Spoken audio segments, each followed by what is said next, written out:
So I'd just like to welcome everybody here to CERU. For those of you who haven't been here before, we're a special education resource unit, so we've got resources and materials that are for parents or teachers to borrow around students that have a learning difficulty or a disability. And we also have a range of specialist staff here, so people can ring up and talk to a teacher that's on duty and request, say, I need some resources.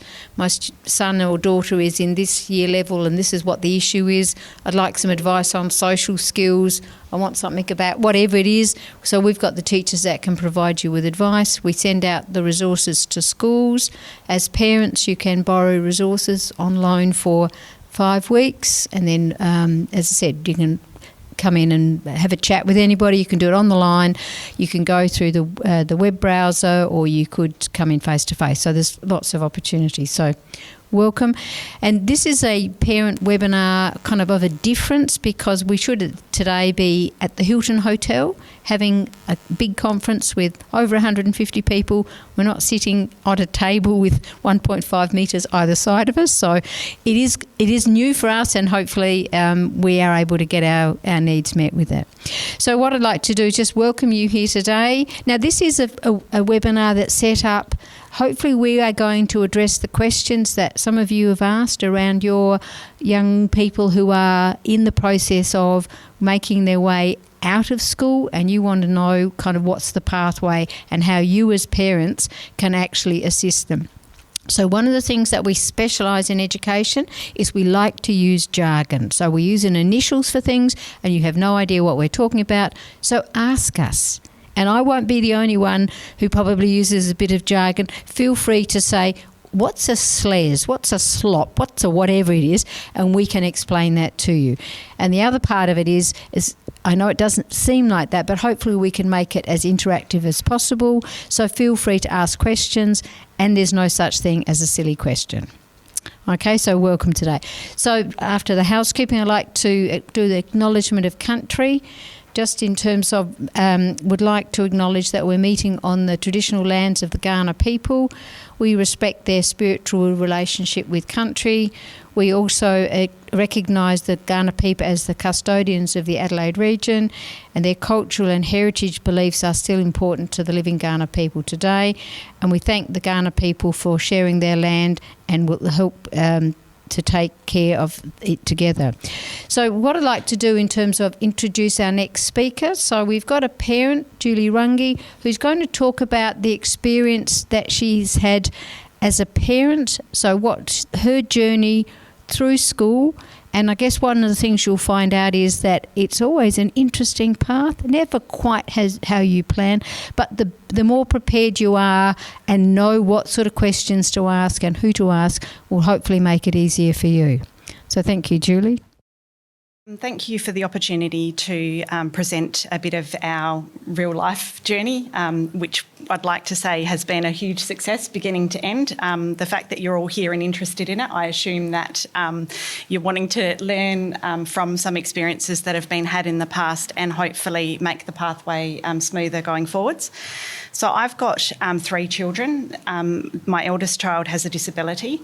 From beginning at kindy, going through primary school and into high school, transitions have been one of nightmare and anxiety for us as parents, and also for our son. One of the things that we've been focusing on from the very, very beginning is what we can do to get an outcome. We were always wanting an outcome. It didn't matter what that outcome was, but we needed to be going forwards. So my son, focusing on high school and the important components of what we've done or he's been involved in. So year 8 to 12 was in a disability unit in a mainstream school.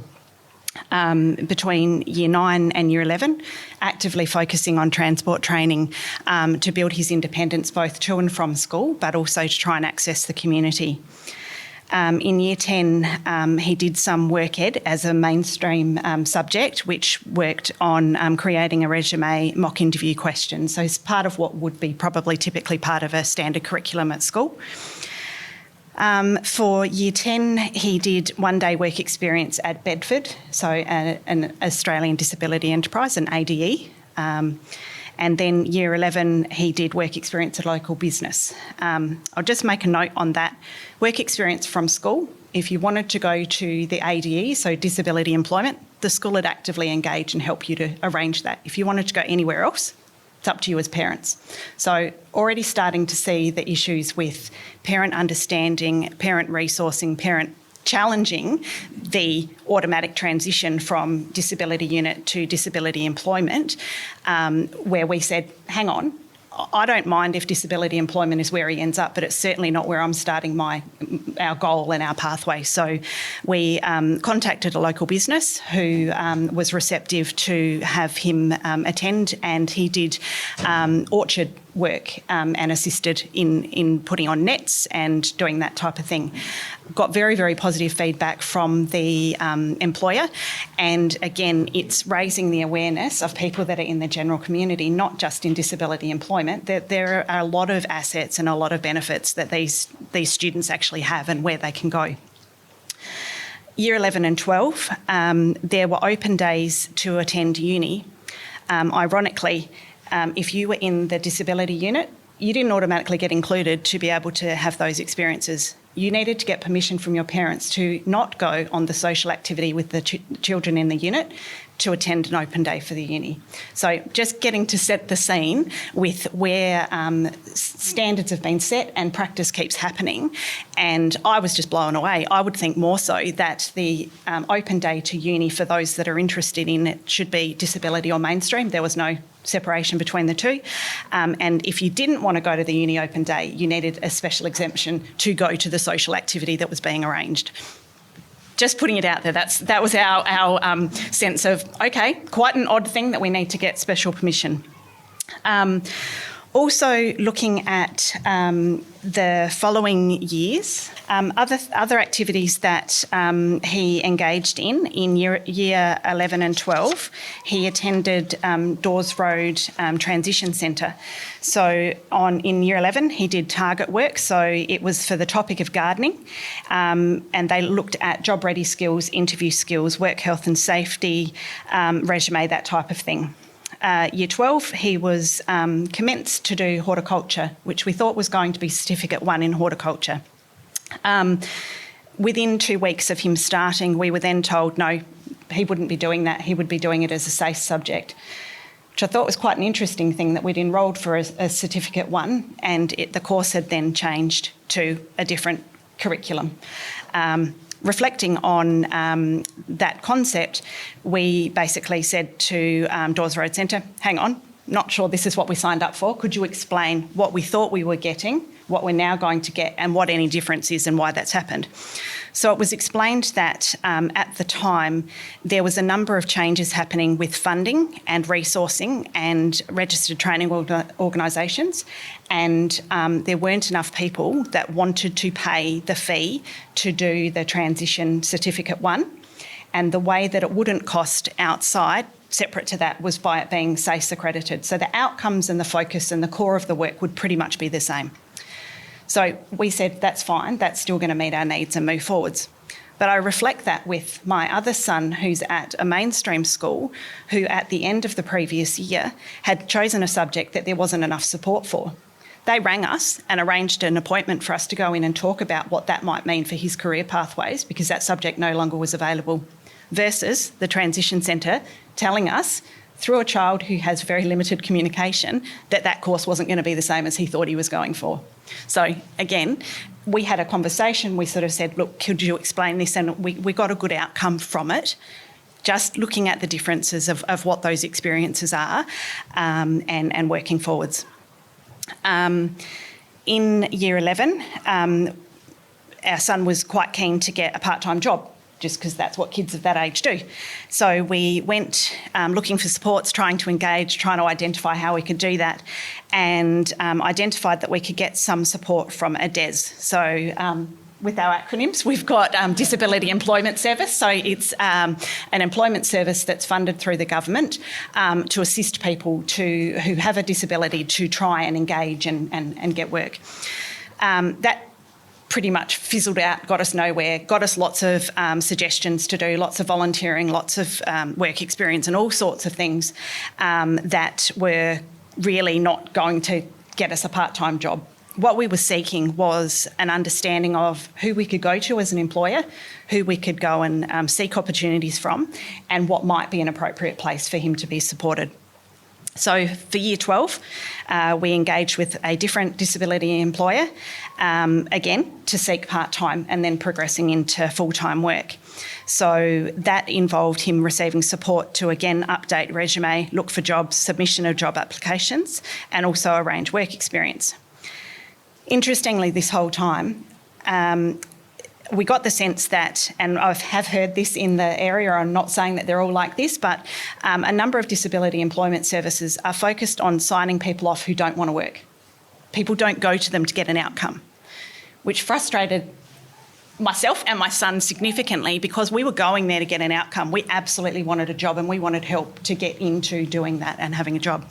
So pretty much from October onwards at the end of last year, he no longer went to those appointments on his own. His hideous mother went with him and sat beside him and prompted him with his questions and outcomes, and we were going to set goals as to what we needed, what we wanted them to do, finding out what they were able to do to support us and help him go forwards, and then go from there. Interestingly, when we got a little bit frustrated about what they were or weren't supporting us with, we started going out deciding to, well, probably they thought we were going rogue, trying to find work experience opportunities because we were frustrated we weren't getting anywhere.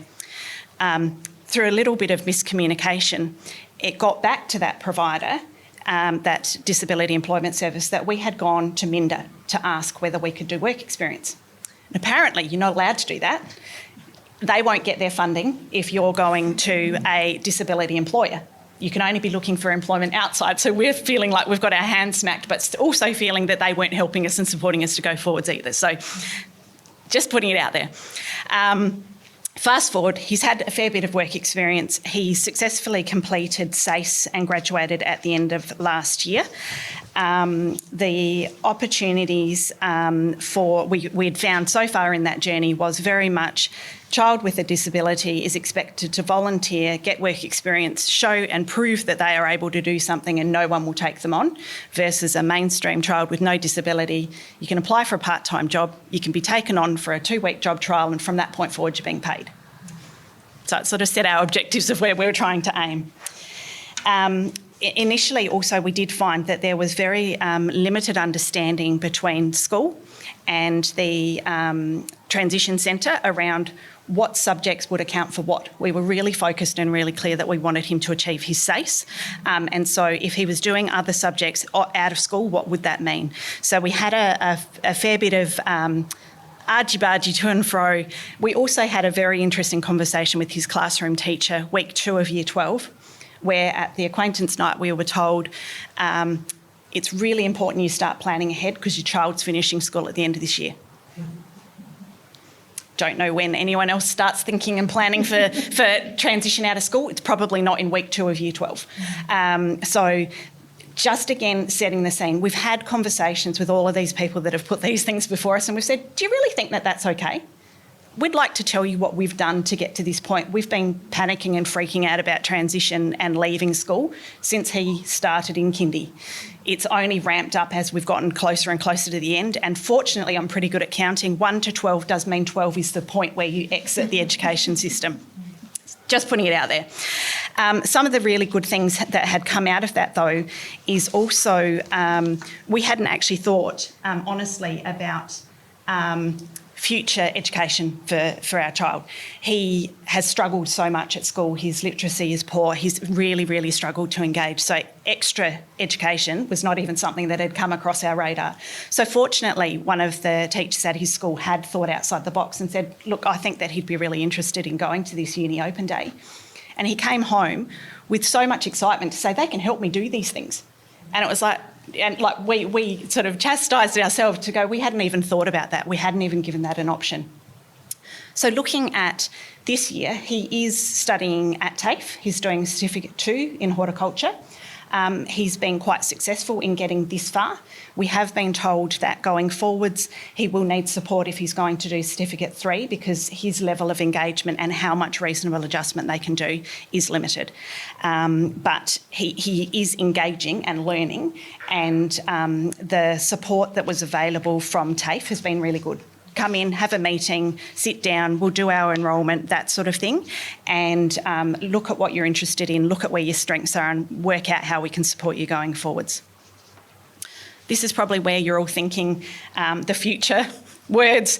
DSP, so Disability Support Pension, DES, Disability Employment Services, SLES, School Leavers Employment Services, ADE, the whole gamut. It's words that I'd never even thought of, never thought I'd be interested in. Add in a few, open employment, university, other things that other people without children with disabilities don't even have to think twice about. You don't know what the best option is. You don't know what options are out there. I would just encourage that you ask questions. Looking at planning ahead. So one of the things, there's traditional pathways. Most people have a broad understanding. Most schools are focused and geared to a traditional pathway. High school and part-time work, maybe considering apprenticeship, tertiary study and part-time work or long-term work. That pretty much is the considered standard role of where people go. If you've got a child with a disability, one of two things happens. That all gets crossed off because someone else determines your child can't do it, or somebody doesn't fill in the blanks as to how you can do that and what your options are. So I'd encourage that you plan ahead and you challenge your own limits that you might put on things. If you think they can't do something, why can't they do it? What support do they need? How could we do this differently? And what's going to mean something to them?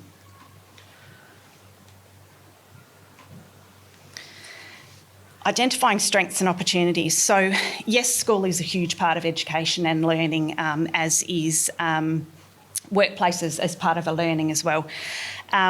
We did everything we could possibly do, and we do with all of our children, it's not just our eldest. Engage in community and social activities. Look at what your child's motivated by and engages with, what interests them. Listen to what they talk about and who they connect with. Consider hobby versus employment.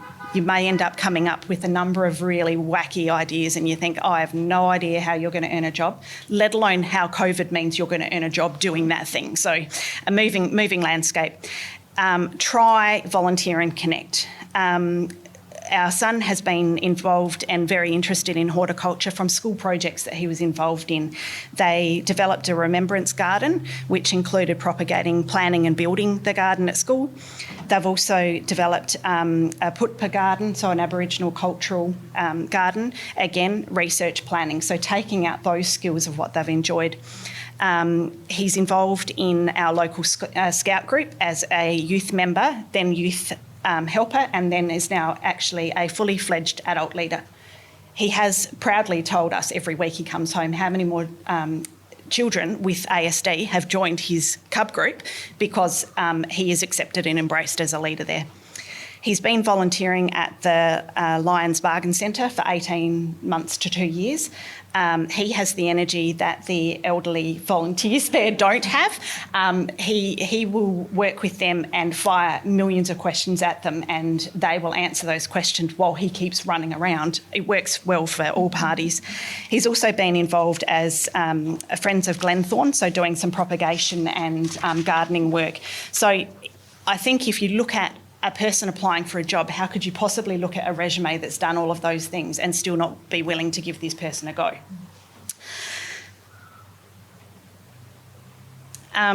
So for TAFE, up front, they set up a learning plan, defined accommodations around how and what they could help. Adult learning environment was the biggest thing that we actually found of where we were looking at, helping them to know how to advocate for their needs and what to do if they need help. So they give them their document around their accommodations and they tell them if the teacher that they have or the lecturer they have isn't doing what they need to do, they are to take that piece of paper and say, I need you to do these things for me. Also looking at one of the things we didn't anticipate was how much support he actually needed for the enrolment process. So that's another thing to keep in mind. He has got a part-time job now. he has had a capacity assessment done for that job. That's all related to a supported wage. And again, there's all this anxiety around how much support do you get, who helps, what do you do, what are you doing on the job, are there improvements and enhancements you can make. All an entire area that I was not even aware of as options to go forwards. Understanding the supports that are available is really, really important. And one of the things that is important is if you don't know, ask. Youth allowance is something that is means tested from Centrelink.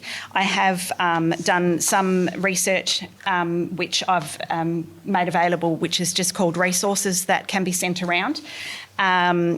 It's not a recommendation in any sense. It is literally an internet search of places and resources and references that I have found useful and tried to navigate what's going on. So disability support pension, DES I've mentioned as well. They can provide some funding for training, some clothing, uniform, personal protective equipment when you start work. Undertaking Certificate 3 may deem you ineligible for traineeships. Again, which bit do I do first? If I do that in the wrong order, am I then excluding other options? And which is the best option that I should know? Student services at TAFE can make resources available, for example, a smart pen. They're quite happy to lend them out, give them a trial, let them know how they go. And you can't access a disability employment service and an ADE at the same time, which we found out simply by trying to get work experience. So tips out of this process. Ask questions and ask often. If you don't know what you don't know, if you don't understand, keep asking until you do. You are your child's best advocate. If you need help, ask for it. And there's a huge changing landscape in this space. So even in the transition time that our son has been going through this, there's changes to TAFE, training qualification, registered training organisations, and that's for mainstream people that have how that affects and what happens. So that is happening across disability supports also. NDIS supports being available is also changing what is available and how it's available. And various programs are transitioning in and out of various supports. So it's a constant moving landscape for anybody, let alone having a disability. But I absolutely encourage, if you don't know, ask the questions. And it's also difficult to know what support's available. So I've found some very relevant resources as far as financial support, employment services and those sorts of things that I've found we've then had to navigate. You start talking to someone and, like Libby mentioned, you hear an acronym and you're like, what on earth is that? So those may be useful. And yeah, as I said, if you don't know, ask. I'll hand over also now to Aaron from the NDIS, who helped to explain some of the supports that are available to help people that are eligible to have supports into employment. Thank you.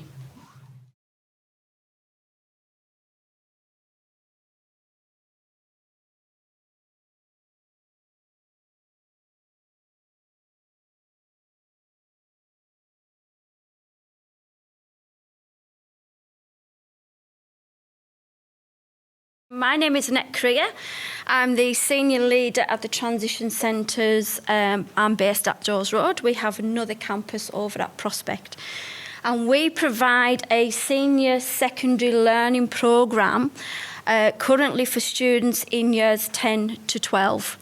And we provide integrated learning SACE accredited courses for students who are identified under what we call the National Consistent Collection of Data. I think I've got that the right way around, the NCCD. And that is a tool that is used by schools to identify students with a disability that require a level of support. So previously, the criteria for entry into the centres was that the student had to have a verified disability. That's no longer the case. So we provide that programme for students who come to us from either disability units, special options and mainstream. So those students work alongside each other. We don't segregate, there's no segregation, they all work together. Now the enrolment is based on the interest of the student. So I started the centres in 2019 and quickly found that there were some gaps in what the transition centres had previously done, and we needed to work in a way that we could move forward and support both families and students to gain an outcome at the end. So enrolments were then based predominantly on the interest of the student in the course. Now, we provide courses that some schools don't provide. So for an example of that, one would be what we call a senior leavers, and that is a course designed for year 12s that are in that final stage of schooling and need to have the skills to be able to transfer out from school. So there are things like, how do they... Transport training is part of that. Rights and responsibilities of being 18. How would you make a doctor's appointment? All those soft skills that students don't necessarily leave school with. So we decided that we would try and expand the kind of courses that would develop those capacity building skills. Now, we acknowledged that the work experience that had previously been done had attempted to sort of break into the open employment section, but that was quite hard because some open employers were not open to the fact that because of the rules and regulations and insurance cover and things like that, they weren't quite willing to take on students. We did manage to find a couple of local businesses that did, so we had students who would do a work experience in a local cafe. And we did actually try until that awful thing called COVID kicked in and scuppered every plan I had. But we did look to have some work experience done at Bunnings down at Edwardstown. We did do a project for them. So basically what we did was we set up a mock work experience at the centre, but it was to provide work for Bunnings, and that was quite successful. So we did try and get into the open employment section. We did find that some students did go down the road of the ADA, the Australian Disability Enterprise, so your likes of your Minda and your Bedford. And for some students, that was fine. That is what their pathway was, and that was agreed by the student and the family. What I found was I didn't want the centres to be limited to an ADA, because it's not for every student. And just because a student's in a disability unit or the special options does not mean to say that they should be written off into an ADA. That's not right. So I did a little bit more digging, but what I found was that there was a lack of information out there for families, and they really didn't have any idea of what to do and where to go. Now, I do have to emphasise that although we have students at the centre, we do not hold the overall enrolment. The home school does. So whichever school refers the student to us, they keep all the information, all the enrolment and everything. So it's important that we maintain communication between ourselves, the family and the home school. Now, some home schools will say, yes, the pathway for that student at the end of year 12 is going to be a DES provider, and that DES provider is whatever. If that's the case, then I don't have any further involvement because the family have chosen that and they've negotiated that with the school. So I'm quite happy to facilitate that if I need to, but other than that, I sort of try and keep out of that. What I did find was that we had quite a few families who would come to us with their students in particularly years 11 and 12 and say, I have no idea. What is NDIS? How do I go about getting an NDIS plan? What do I need to have in the plan? When do I have to get the plan by? What options are available post-school? And so that was a big gap. So the first thing I did was we held a little expo down at the centre at Dawes, and I invited a local area coordinator from Mission Australia. I invited representatives from DES providers and from ADEs. So I had the whole kit and caboodle there in one area on one day, and they were able to give the advice and the information that families were looking for. Because I'm not a font of all knowledge, even though I might like to sometimes think I should be. I'm not. But so then I passed it to the experts. What I did then was I followed up with the families and made sure that they understood what it was they had been told on that day. And there were still some families that were really confused and didn't know, should my son or daughter go to an ADE, should they go to a DAYS? And then the SLES came into play. And that seemed to be, in one respect, a godsend for some families that were between a rock and a hard place and thought they should go to Mindred or Bedford, and that was it. Now, over the last 12 months, my knowledge of SLES has grown. My knowledge of NDIS has grown, certainly more than it did when I first started. But what I then did was I actually went out and met with SLES providers and DES providers, because although the outcome should ideally be the same, so all DES providers should have one particular outcome and the SLES providers have another outcome, how they execute that is very different. So I quickly learned which SLES providers, particularly if they were only just starting out, sort of were still finding their way, and I was able to distinguish between which was sort of a provider that basically knew what they were talking about, and still some that were feeling their way in the dark. What I can't do is I can't advocate for one or the other. So I can't recommend Joe blogs over Jane blogs. It doesn't work like that.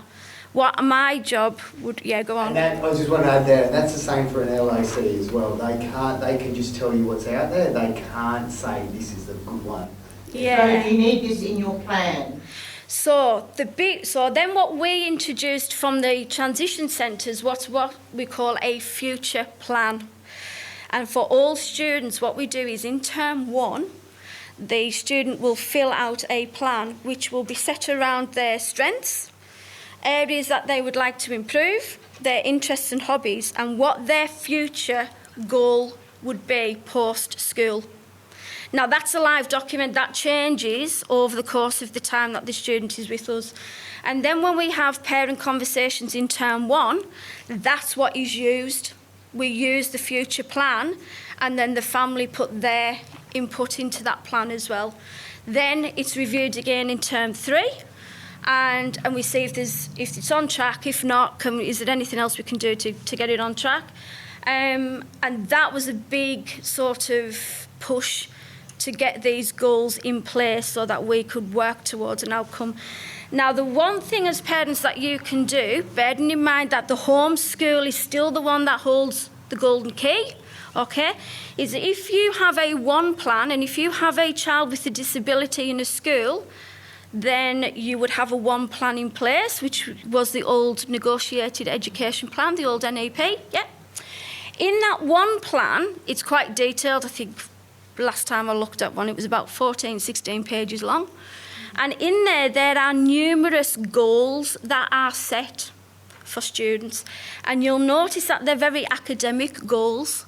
So little Johnny, by the end of the year, will learn his 6 and 7 times tables.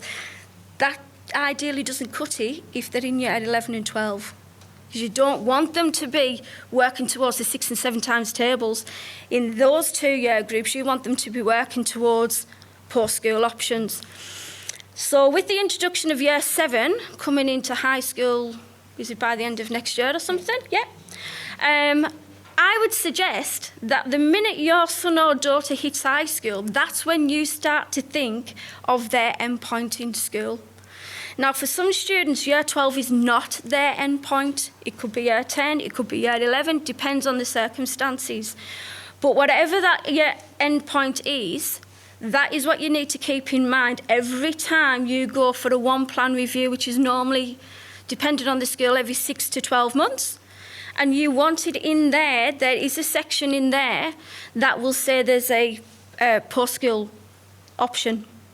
So in there, even if you had in year 7, that your son wants to, have his own gardening business or whatever, and maybe changes his mind when he gets into year 9, that's absolutely fine. But you need to have a goal in there as early as you possibly can, and it's something that you're working towards. When you're coming to year 10 and 11, year 10 and 11, that is when, if you've not got an NDIS plan in place, then you really need to start looking towards getting a plan there. Please don't leave it until they're in year 12, because that year goes so fast, and then that's when panic sets in. So my advice to you would be, if you haven't got an NDIS plan, but you know that that's going to be something that you will need in the future, get onto it as soon as possible. And when you're having your conversations at school, flag your post-school options as soon as you possibly can. Even though they may change, there's something there that they can work towards. Okay. Thank you. Thank you for being part of today. This was an experiment for us, because we've been trying to get back to our normal forums where we can have 100 and 120 people and break into workshops, but as you know, COVID really has changed it. So we've tried webinars, and this is the first workshop we've got. We've got another workshop next week on social skills. Again, we're restricted to the numbers, but again, we're going to have it videoed and we'll put it up on our website. But next term, we're having a workshop which is probably a far more sensitive one. It's on children's sexual behaviours, where there has been a guideline which has been used for the last 10 years, but they want something now that is really useful for parents. And so it's a consultation about, what is it that parents really need to know to help make a resource. So there are only, again, limited numbers for people to register for that, and there may be further afterwards. And then in week 4 of next term, which would have been, I think, Melbourne Cup Day on the Tuesday, but on the Wednesday we're planning another webinar. The subjects in this at the moment, we're not quite sure what they will be, but they are coming up. We have... We are really happy for people to seek information from us, from CERU. The CERU website has all our previous forums on it, our conferences, things on interoception, social skills, mind matters, whole lot of topics that you can look through. But we also have our education mailbag, which you would have received information through. If you ever have any questions that you want, or topics that haven't been covered, if you send an email to this address, it gets answered within the next couple of days. You get a response straight away, and then if we can't do it, we forward it on to whoever it might be. And the phone number there, which is CERU's phone number, there are always teachers on board on the desk to follow up. You will receive at the end of today a survey monkey, which we'd really appreciate. You'll find it's got all the workshops on it. You just talk about this one, so we can get feedback. We're also looking for some more parents who could be on our parent reference group. Julie's there on the inaugural one, started about the old one, November 2016, but that's what we look for, are the parents to give us the information. What do you want to know about? What can we help you with? What workshops and things do you need? And so we can grow it more and change. There's something else that's been advertised, and you can see it through your school. It's called a PI grant, Parent and Education Grant, education funding, and parents can talk with their schools. You can have it as through a group of parents, but $5,000 for independent parents, parent and caregivers or governing councils has to be signed off by the school, but that would be able to help in parents educating their child. If you go in on the Education Department website, it's there now on a capital P, small I, E.